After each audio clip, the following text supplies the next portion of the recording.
Hey everyone, good to see you. I'm sorry if the music was a little too loud at the beginning. We didn't get to do a mic check too. One thing I forgot to do the mic check on was that. So it's good to see you. Hi, I'm RC Helix. I am the creator of Flux Destiny, and we are having a special behind the scenes look at some of the pre-production work that's being done here on the upcoming graphic novel. Now, I do have some really cool stuff to show you, and Ella's here with me. She's going to be joining, and we're going to be looking at this together, and we're going to go over some of the pre-production work. I have to start by saying that you guys are what are making this possible, and I can't tell you how much I really appreciate it. We have made such a huge we had such a huge win on our Kickstarter, and so you guys know that's our current stats right now. You can see on the screen right here. We are 162% funded, which is awesome. It makes a big difference in helping us get to the goals that we're trying to get. And there's still time. We got one more day to do this. So you have plenty of time to jump in to the Kickstarter before it closes tomorrow and help us make some history with this. But even then, remember, we funded this, we hit our goal in just 24 hours. And on top of that, we're now, almost at 200%. So thanks to you guys. And thanks so much for your belief in what we're doing and in this universe. I have spent so much time doing this, and I am just so excited to finally hit the mainline story. As I mentioned before, even our one-shot, when we started doing the webtoons on the first one-shot on webtoons, you can see here on the screen, there, we hit number 2 on the up-and-coming list, which was awesome. Again, thanks to you guys. So we're so excited about that, and that bodes really well for what comes to what's coming down the road. So what I want to show you first is developing a universe like this. So I have had the pleasure of meeting lots of creators. When I was an executive at Funimation producing original anime, I spent so much time visiting other studios and learning about what it takes to build a really complex world, a fictional world. And for example, when I was doing the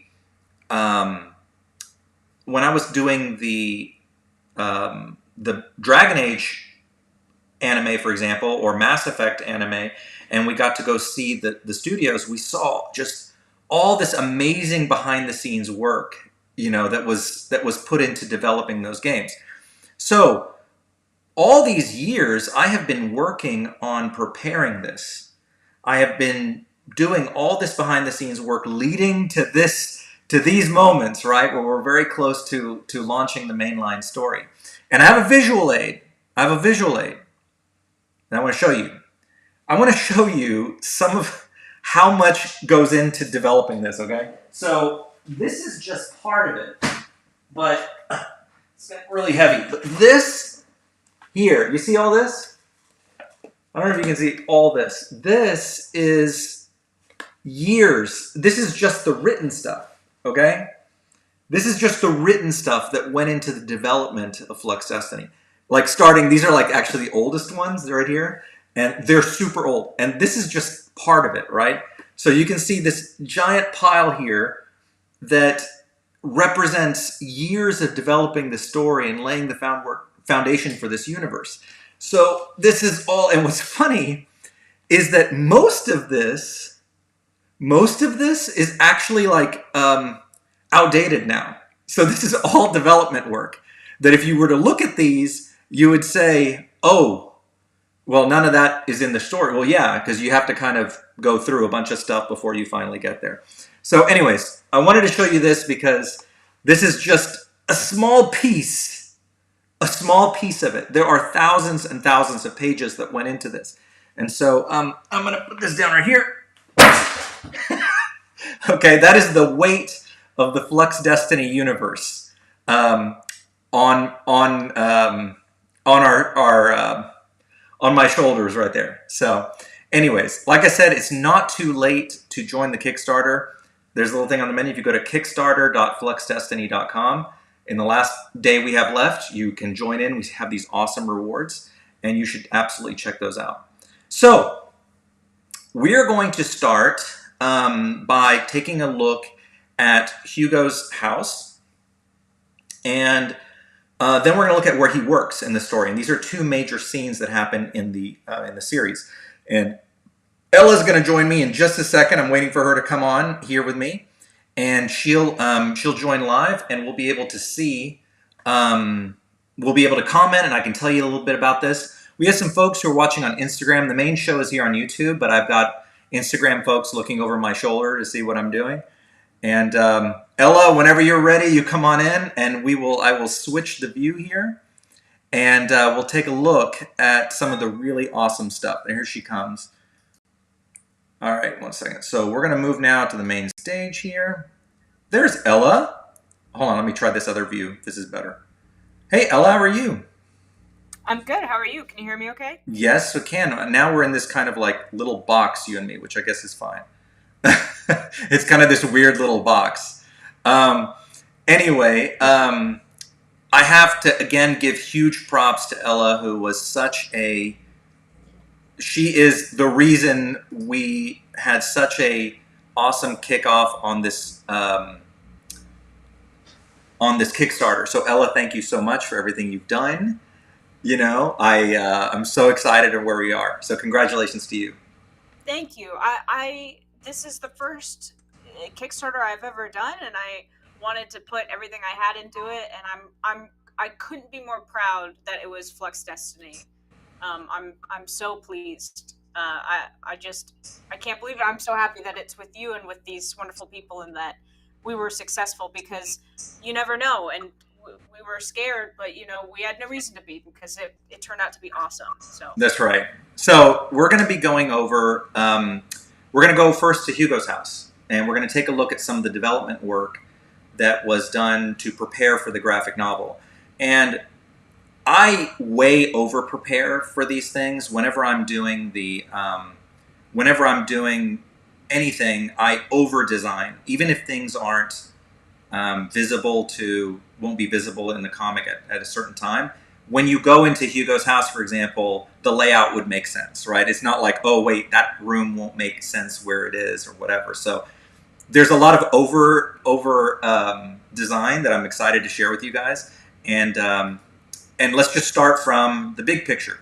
So Hugo's family, this is their address. They live in the Stardust Terrace subdivision in Big Dipper, and Big Dipper is here in Fortuna. This is where it's located. So southeastern Fortuna, which is very much inspired by where I grew up in Texas. So that part of Fortuna is very much, Texas country. When I was looking at houses, I can't tell you how many houses I went through. I looked at mood boards on the internet. I looked at houses in my neighborhood. I did like a Google Drive, like not like a hard drive. Like I literally went driving on Google in different neighborhoods, doing like film location scouting, right? And I even went to my old neighborhoods in where I grew up, and I looked at houses, and I said, I'm trying to find this particular kind of house. And I ended up finding one, and it's actually in Houston. I found this house in Houston that matches what I picture Hugo's house is. And what was cool about it was that it even had, I found it on a real estate site, it even had a floor plan and everything that I was able to take and edit and make it work for what I needed, right? So we're going to start off by, I'm going to show you first kind of some of the inspirations that I saw. These are kind of mood boards. You can see this, right, Ella?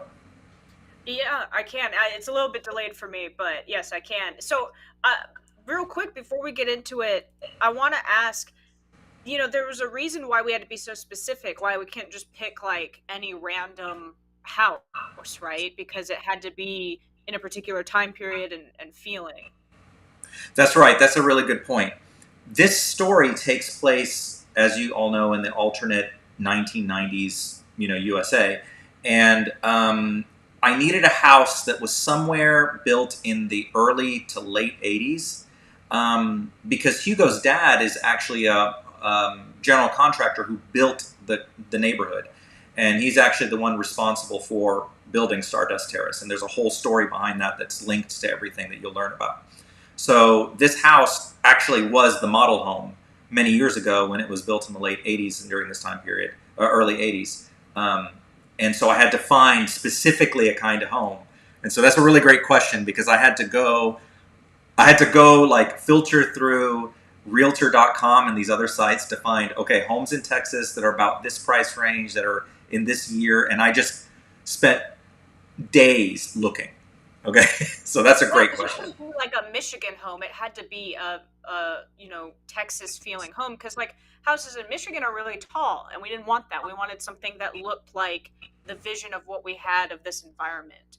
That's so right. It's more than just like, oh, pick a home that looks pretty or is fun. It's like, no, it has to be functional. It has to make sense. It has to make sense, because since this area is planned to be inspired by Texas, I needed it to have houses that represented what we see here in Texas. And so you're not going to see like a Victorian San Francisco home in this area, right? That's just not going to happen. So it needed to be accurate. So after all the searching, I stumbled upon this particular house on Realtor.com, and I was going through. I was like, not sponsored, not sponsored. It may have been Redfin. I don't remember if it was Redfin or whatever. And actually, I've made some like modifications to it, but I found like a structure. Like I was like, this is kind of generally what I'm looking for, because when I was looking at homes, just to show you kind of like some other things here, I was like, I need something like this. I was looking for something like this, that you guys can see here on the screen, was something, something that was late 80s, early 90s, typical house that you'll see. And it's so funny how many of these houses exist in Texas that are just like this, right? So I needed something that was very realistic for the time period. So I ended up, and I found this house. And what was so cool about this particular house right here is that like I said, it had the floor plan. It had like a 3D walkthrough. It had everything. So it was perfect for what I needed.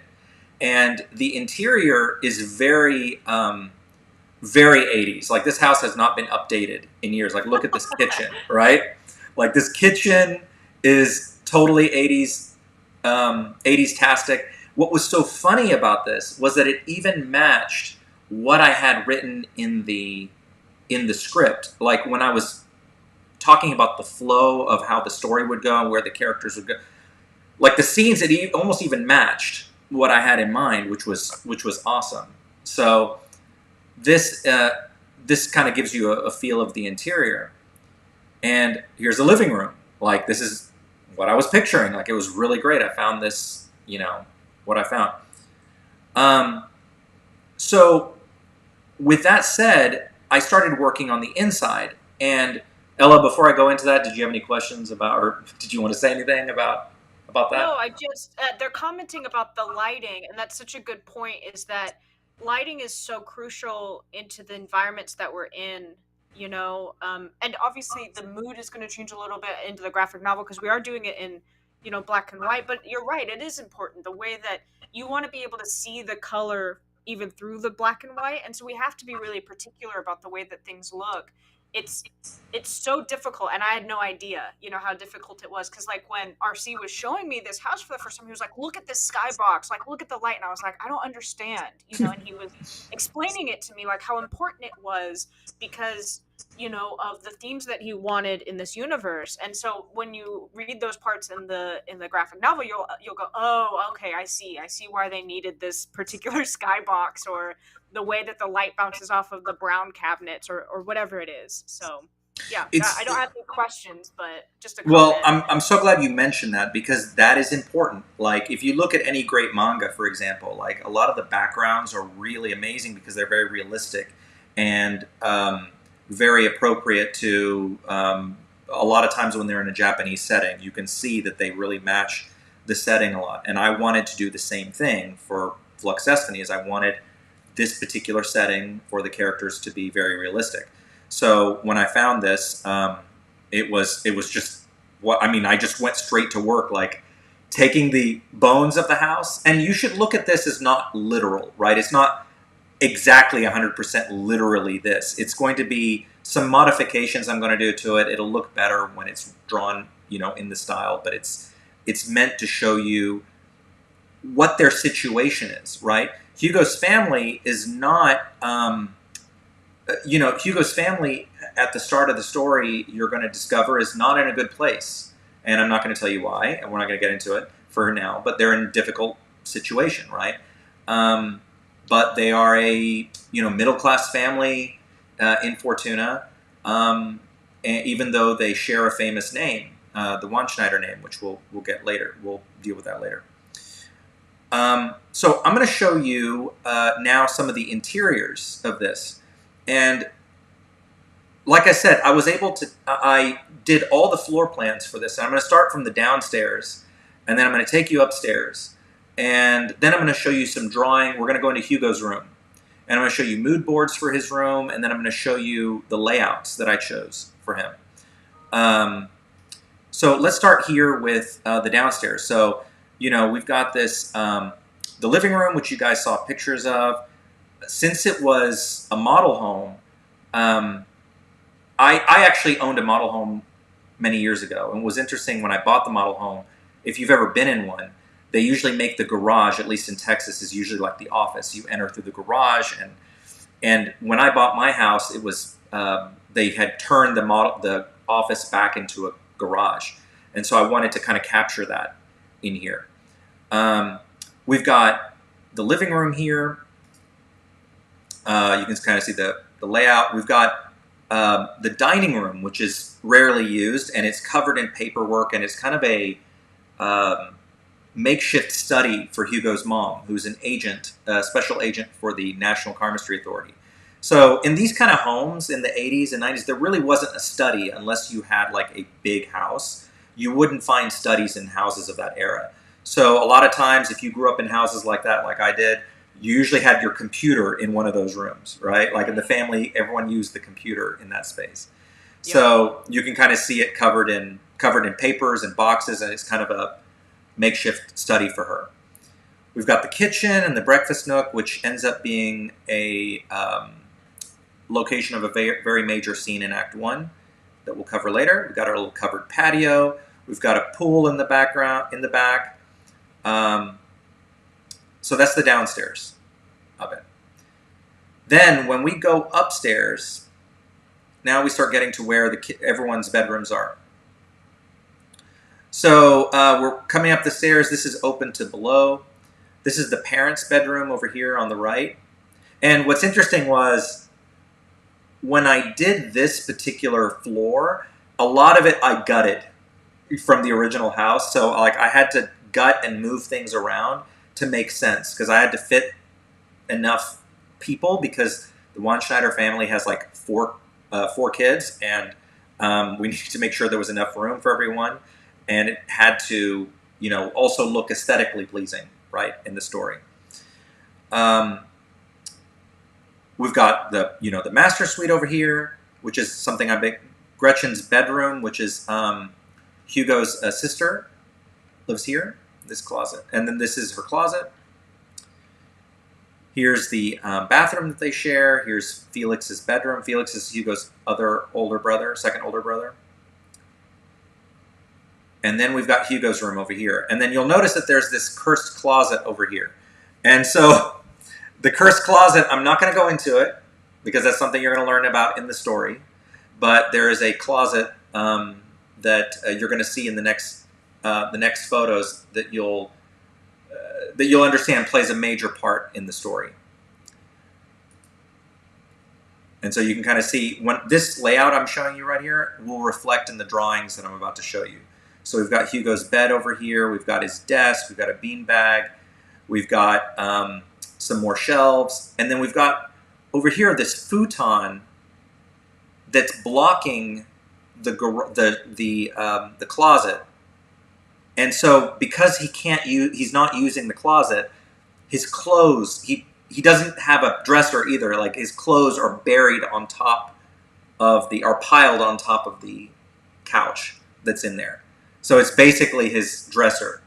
Um, so yeah. But anyways, the house itself is when this house actually makes its debut and shows up later in the series as well, everything is there from the closets to the bathrooms. Everything makes sense. So it's like it's not like one of those TV shows where the house layouts don't match the sets.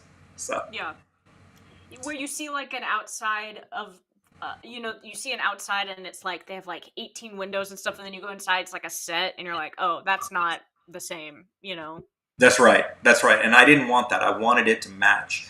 And so even though I had to make changes to the house, I was able to do so and make the interior match it. And it was a lot of work doing all that set design work. And the funny thing I was thinking about, and here's a couple more photos that I'll share with you guys on this side over here before I show you his room.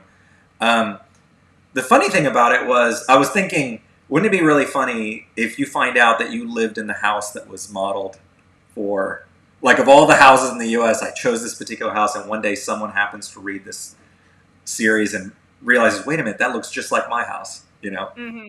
So here's, for example, when I was looking at the dining area, this is just my really rough scribbles of what it would look like covered in boxes and, computers and things like that. And, it's kind of like 80s American mediocrity is what you're getting with this house. This house is not supposed to be fancy, right?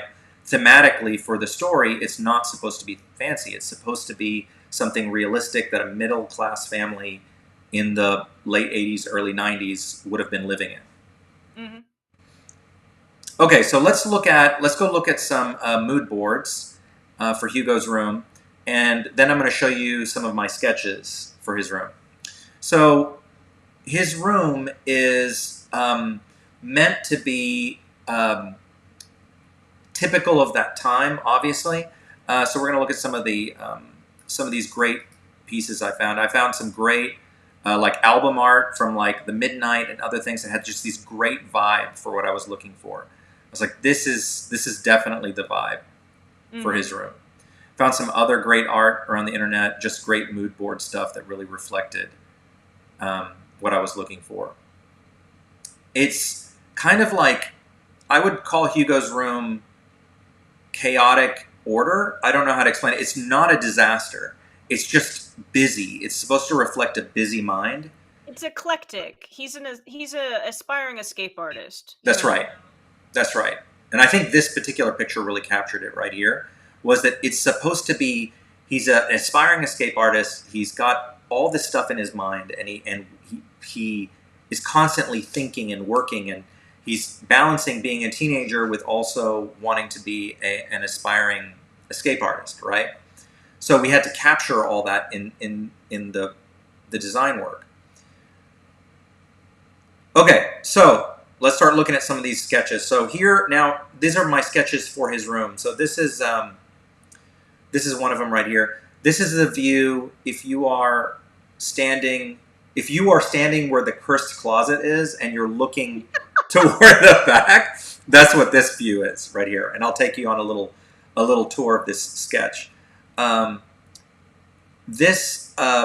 If we start on the left side over here, he's got books like crazy, right? You're going to find palmistry books. You're going to find all sorts of like escape artists trading cards. You're going to find old school stereo system, right, from the 80s.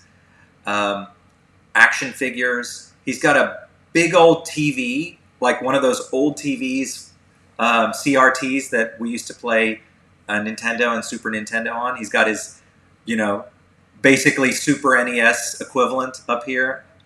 Beanbag. He's got his computer over here.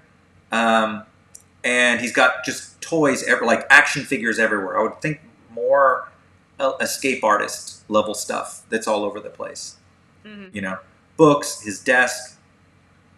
He's got a string. This is not really showing it very well, but he's got like a string lights in his room too. Um, Ella, I'm going to shut up if you want to say something because I'm just like I'm getting like all like nerdy about this. So you have to. No, it's a great reflection of who Hugo is, and I know that we've been teasing at what his character is for so long, but I think that this is a great reflection of who he is. He's somebody who is always aspiring to be somebody else, and so he's got all of these escapes. Literally, he's an escape artist. And he's got all of these escapes. He's got video games and books and blah blah blah blah blah. All of these things because the home life is not ideal, and so he's also very smart. So of course he's got a lot of books, and you have to remember he's a clockwork user, and so there's math and all kinds of stuff that he had, density and weight and volume, and so he's very smart, and so he probably spends a lot of time, reading or dreaming about what it would be like to, you know, be out in the world. That's such a great way to put it because I had to show there be a conflict, not conflict, a transition between being a teenager, right, doing teenager things like video games and all his activities as a teenager, and moving into adulthood and becoming an escape artist and his various obsessions, right? And I don't know if you guys have ever seen these kind of. You may live in a house like this that has a dormer, and it kind of creates these box shapes coming down. He's got these. He's got his one hit wonder poster that looks over his bed at night, right? So when he's sleeping here, he sees his idol above him, right? But directly across from where the bed is the cursed closet, which we'll get to in a second. He's got all sorts of like talismans, like luck talismans. Like here's his collection of 4-leaf clovers. So he's got 4-leaf clovers everywhere. Even his fan has like those, what do you call those? Those glow-in-the-dark stickers and stuff on his ceiling fan.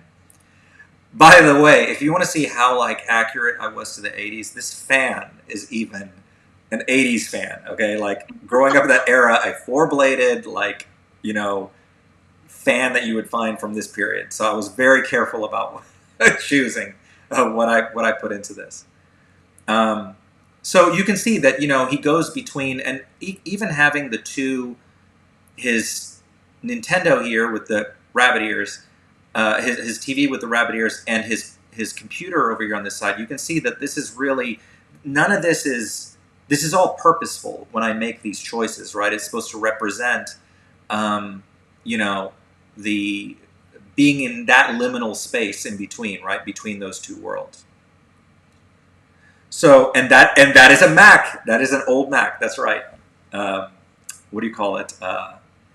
Liv spotted that. So let's go to the other view. Before I do any questions, Al? Anything else you wanted to say before I? Can you tell us a little bit? I don't know if you're going to get to this or not, but I think that it's pretty clear that Hugo and Marco are childhood friends, right? So can we assume that his house is nearby, or that they have easy access to each other? Would they be hanging out in here a lot, or you don't have to answer it if it's something sensitive, but No, actually, that's a great question because the direction of the house is actually really important. This particular window right here, and actually right here, this is like this jumbled mess right here is actually a rope ladder that goes into this window. So this window faces Marco's house right here. And this window right here faces the Milky Way Mountains, which is right here. So if we're looking at where Hugo's house is, his window faces east toward these mountains. So the sun rises over here, and he sees his window looks into pandemonium, right? Basically, I mean, the mountains cover it, but at night, all the chaos of pandemonium looks like thunderstorms happening on the other side of the mountains. So again, that was all purposely done. He can actually see Mount Mischief, which is the main mountain, the biggest mountain on this mountain chain, through his window. Okay, where were we? So yeah, and that's this window right here. So he has He has a. So that was a great question because this definitely faces Marco's house. Okay, so let's take this other look here. So this view right here is if you were standing where his computer is, and where his where the Super Nintendo was.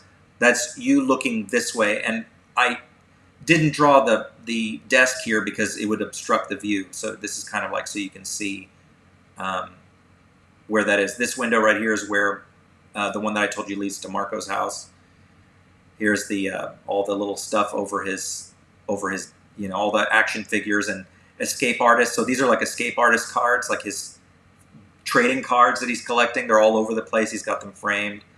Um, here's his one hit wonder poster. And then we've got this aquarium. And as we start moving over here, we start seeing this. So this over here, where he says do not open, that is the cursed closet right over here. And he's got stickers, and he's actually like done this really crappy, hysterical job of like nailing things into the wall as if that was going to make a difference in keeping that thing closed. But he's clearly very frightened of this closet. And the closet, the one thing that I will say is that it's tied to his nickname, right? So we know his nickname is Squid. It's tied to it. That's all I'm going to say about it. But it's something that's very scary for him, and he has blocked it, and he has put because he can't use the closet, he uses the futon to store all his clothes. So his mom comes and piles the clothes up on there because he refuses to use the closet. You can see this pile of books over here and a whiteboard. Like this dude's got a whiteboard in his room, and he's doing, chemistry equations and thoughts and ideas, and so that's what's happening on there. So he climbs up there and writes his ideas, and he's famously a very bad artist. So it's whereas Marco is a great artist, Hugo really sucks. Like he draws like stick figures. This is probably the best thing he can do. So I don't know what you think, Bella, if you had any thoughts on that, but that's it's hard to talk about without going deeper into the story, but there's what we hope when you look at stuff like this and when it comes out fully is that everything we keep saying everything is so purposeful, but it really is true. Every little detail is such. We want these people to feel so alive because we're going to be with them for 18 novels, and so all of this will come up in one way or another, and there's lots of little hidden secrets and things that we hope that you'll catch later on. But yeah, this is just a great representation of a teen who's going through it, and a great representation of somebody who's very smart, which I think is great. And yeah, I love these pieces. I think that you're such a great set designer. I can't get over these, honestly. I love looking at them. Every time we show them, there's something new that I haven't seen before. So I I just appreciate love that a it. lot because it's important that um, for it to be real, right? For you to feel that the character is a real character, that you could know them. It's all those details because a lot of times it's the things that you don't uh, you don't you're not told. It's the environment that tells you about the character, right? The way they dress, the things they have in their room. These kind of things tell you more about the character than they may tell you. They don't have to actually talk, you know, Exactly. to say that. So, um, I love this thought of him like sitting here on the beanbag, like leaning back and playing on his Nintendo over here. That was a fun. That reminded me of what I used to do. So Yeah. you know, I and think that it will be hopefully that it will bring back some memories for some people, and also just feel really grounded in this world, because he is a teen like we were, or are. And but he's different because he lives in this fantastical world. So how do we put things in the world that are nostalgic but are also fantastical? And I think that you did a really great job. And I hope people will see that in the other sets there's more of this sort of mundane and magic that butt up against each other. Well, and I'm so glad you said that too, because it's important to understand that the mundane is important in this story just as much as the magical, because the karmistry stands out against. I wanted karmistry. I wanted to make this a universe where it. What if we had karmistry in our real world, right? And so to do that, it had to be, Americana. Like, how do we, in our normal world where we live, imagine being able to do magic? Well, it's a science in this world, but essentially magic. It needs something to stand out against. So I wanted everything to be super real. And that's why I chose houses that look very real. They're not very remarkable, right? It's not meant to be beautiful, enchanting houses. It's supposed to be very real. So, Yeah. okay, so that's this. We're about to move over to where Hugo's job is, where he works. So I don't know if you saw any Summer questions. job. What's that? His summer job. His summer job. And I don't know if you have anything in here. If there's any questions you saw that I should answer. Some people were asking. This, this will be answered really quickly in the graphic novel. But how many people live in this house? Oh, that's a really good question. So in this house, this is best answered with this picture. We've got his mom and dad, Heidi and Owen. This is their bedroom. Gretchen, Hugo's younger sister, and Felix, Hugo's second older brother. He has one more brother, Klaus, who's older. He's the oldest sibling. He doesn't live there anymore, and we'll learn more about him later. You guys, some of you have been following, know that he's like a child star. He's an actor. He's a famous actor in this universe. So he doesn't live there, and so we'll learn more about that.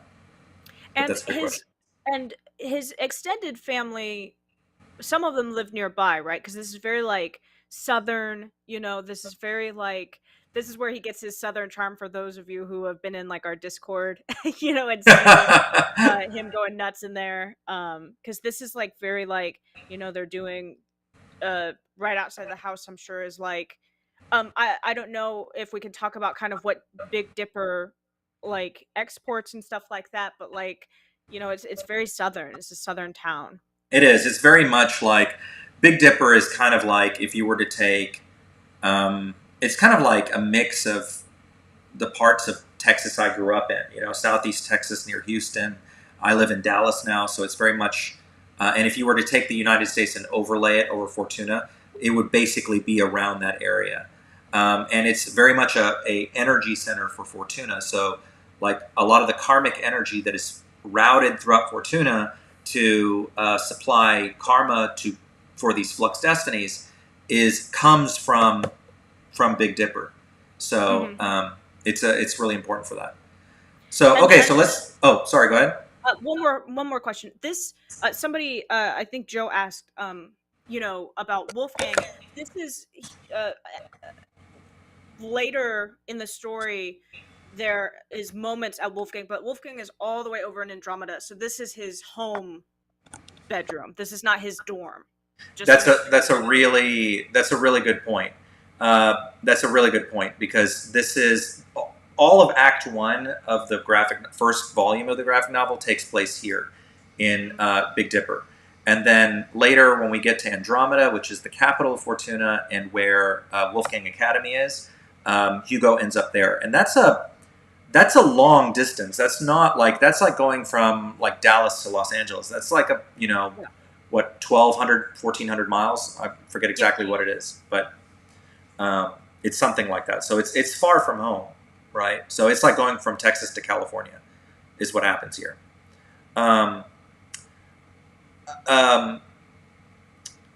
So yeah, anything else before I go to the next one? There are so many questions in the chat. I promise that all of them will be revealed. I promise. I've been reading them.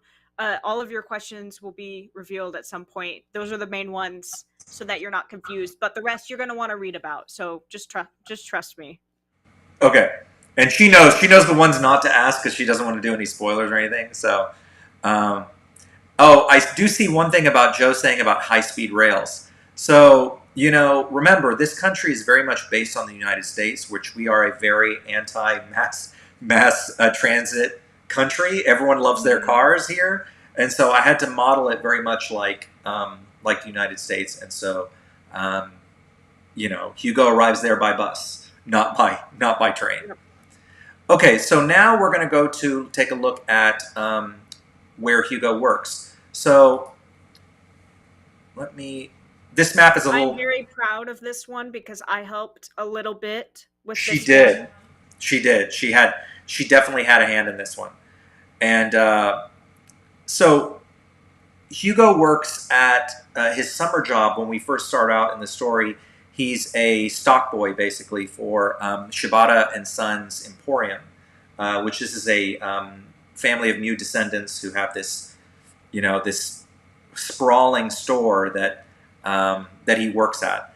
And the family who runs it has been very successful at this, but they're very cheap. And despite the size of the store, they only have Hugo as one employee who works there to help run this one giant store. So I'm first going to show you just some of my sketches when I was working on. Okay, what did it look like? It's low slung. It's kind of like this.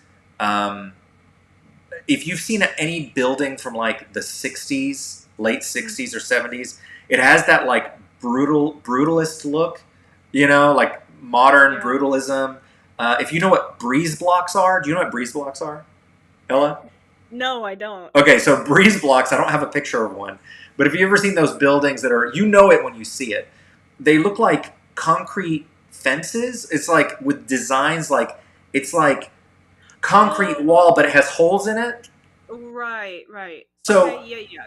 So if you see that, you think of, 70s, 60s, buildings from the 60s. And so this takes place in a building like that. Right. So if you guys look up breeze blocks, I think they're called breeze blocks. I think it's breeze bricks or something. I don't know, something like that. I had to do like extensive research on that to find out what that was. So let's take a look at first the layout of the building. Now this is kind of a big mess because of how the process worked to develop this, which is really cool. Because I did it first and messed it up. That's why. You could just tell them. No, that's not what happened.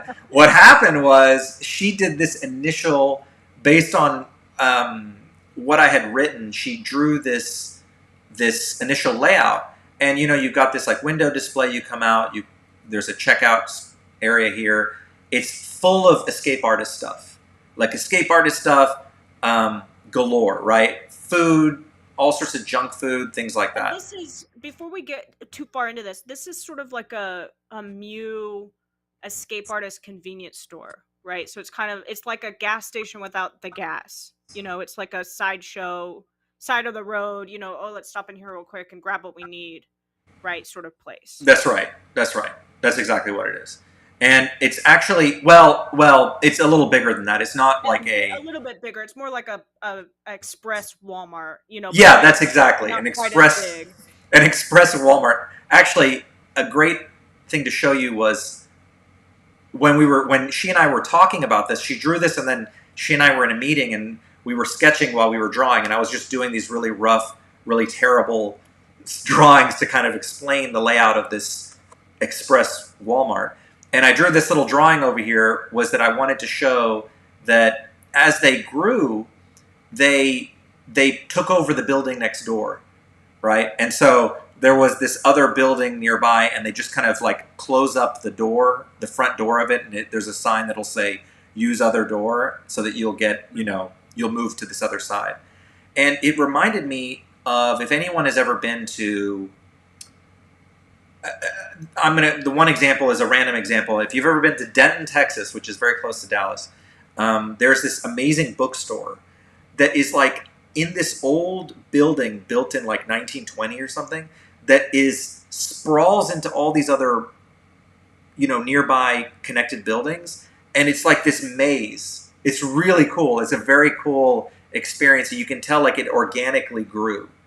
Right, and so I wanted to capture that. Is that, we can see the original store here, and then we start seeing this is where the original store ended, and then they expanded into this area. So this area is where you're going to see all like the fish bowls and car mystery stuff, escape artist trading cards, everything like that. Junk food, Mew junk food, because they specialize in Mew, uh, Mew culture kind of food. And then as you go back, I'm not going to explain what's back here, but we start going into this more like maze-like area as we pass through.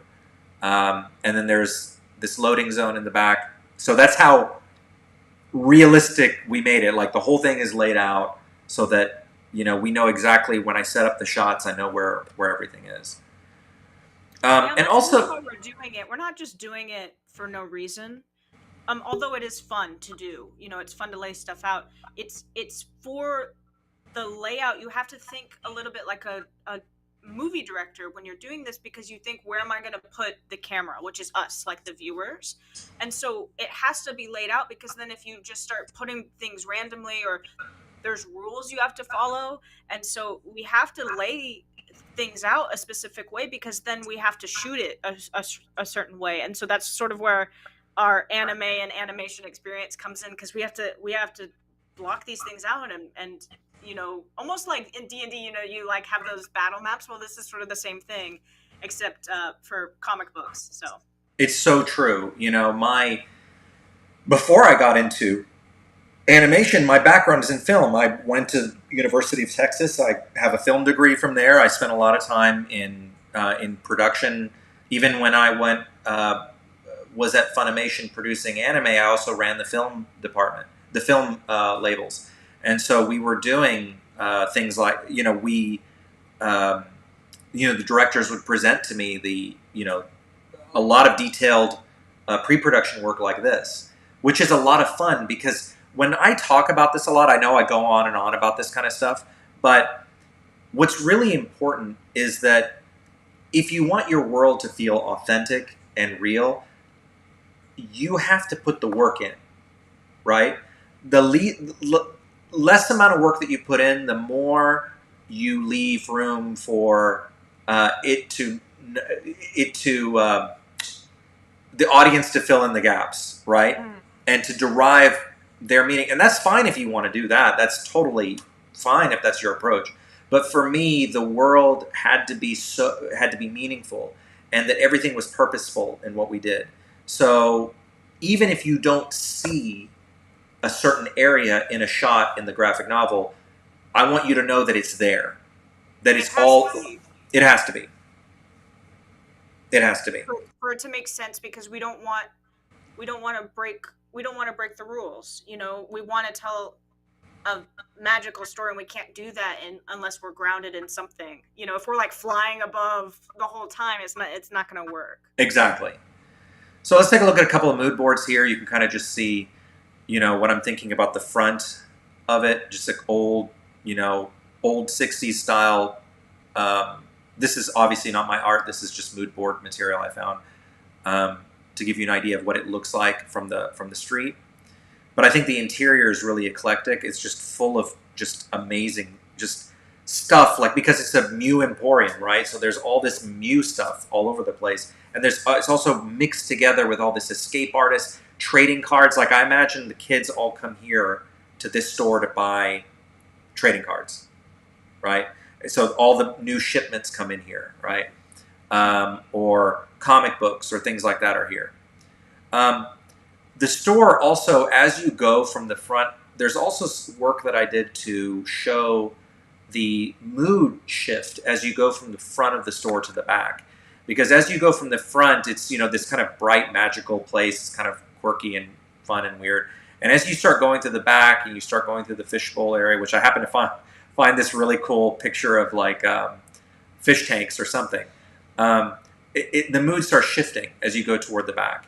And it gets, darker and heavier and more broody as you go to the back of the store. So all that is, even though the novel is black and white, manga style, illustration, when I do the design work for the novel, you're gonna see this feel. It will be demonstrated through, even though it's not in color, you'll still be able to feel this kind of heaviness going through. Mm-hmm. So yeah, so Hugo, this pretty giant store. Hugo there's only really 3 people who work here. Mr. Shibata, who is the founder of the store, is a cranky old man who has actually close ties with the family. Ren Shibata, who is his son, and who's like the assistant manager, and Hugo, and that's all that works at this giant store. That's a very busy store, and so Hugo really earns his pay. Let's just say that. Let's just put it that way. It's kind of a sleepy store, you know. It's in a sleepy town, so he gets away with some looking at the escape artist stuff. He doesn't get a discount either, though. No discount. No discount. Mr. Shibata is very severe, and so Yes, he's not a warm, friendly person. And Hugo does not get discounts for working there. So I'm surprised if he even gets minimum wage working there. Who knows? Who knows? Probably not. He probably gets paid cash. He probably gets under the table. I also figure that Hugo spends almost all his money that he makes back into the store to buy trading cards and comic books and all sorts of junk food and things like that. So he basically almost works there for free because he sends the money right back in buying stuff. So you guys will get to meet Mr. Shibata soon. I'll be sharing some design work too. I don't have this up on the screen, but you can't see it right now. But even like when I'm designing the different, can't really see it, like all the costumes. So I design the costumes per setting. So I treat this like it's a film. I treat it like it's a movie. And costume design, set design, props, everything are designed before I go in to doing the work. So right now, the graphic novel comes out in January. That's when it debuts. It's January 8th or 18th. I forgot the date already. It's 8th for the for Patreon and Patreon. Yeah. It's the 8th for the Patreon. Yep, 8th. And then if you're a part of the Kickstarter, it's the 15th. And then if you aren't on either of those, then it'll be probably the 29th, I think, is when it is. So that's our little tour. I wanted to give you this kind of sneak peek of behind the scenes on it. I hope you guys enjoyed taking a look at all that. There's so much more that I can't show you, obviously, for spoiler reasons. But you're going to see all this work reflected in the graphic novel. And again, you guys make this possible. It's because of you guys that we're able to put together this really, deeply thought out world. And, I just want you to know how much I appreciate it. Thank you so much for all of you who've contributed. Ella, I'm going to switch cameras now. I'm going to take this off. I don't know if it'll make you go away by accident, so I don't mean to. So if she gets kicked off, I didn't mean to kick her, but let's see if it'll let me. It may kick her off. Let me see. I don't know. If she's gone, I didn't mean it. Okay, she's gone. She's gone. I don't know how to bring her back, but she's gone. But I hope you guys enjoyed all that. This was a lot of fun. And below, if you go to kickstarter.fluxdestiny.com, that's the shortcut that will take you to the Kickstarter. We've got 1 day left before it ends, so if you want to grab your awesome rewards and be part of this, this history moment of kicking off the entire series, just remember that this is a whole 18 novel series. So this is a pretty big event. So this is the first one, and the plan is to release, to complete 2 novels a year, 2 volumes a year. And so hope you guys enjoy that. Thank you for everything. And, as escape artists in our world say, go make it real. Good night.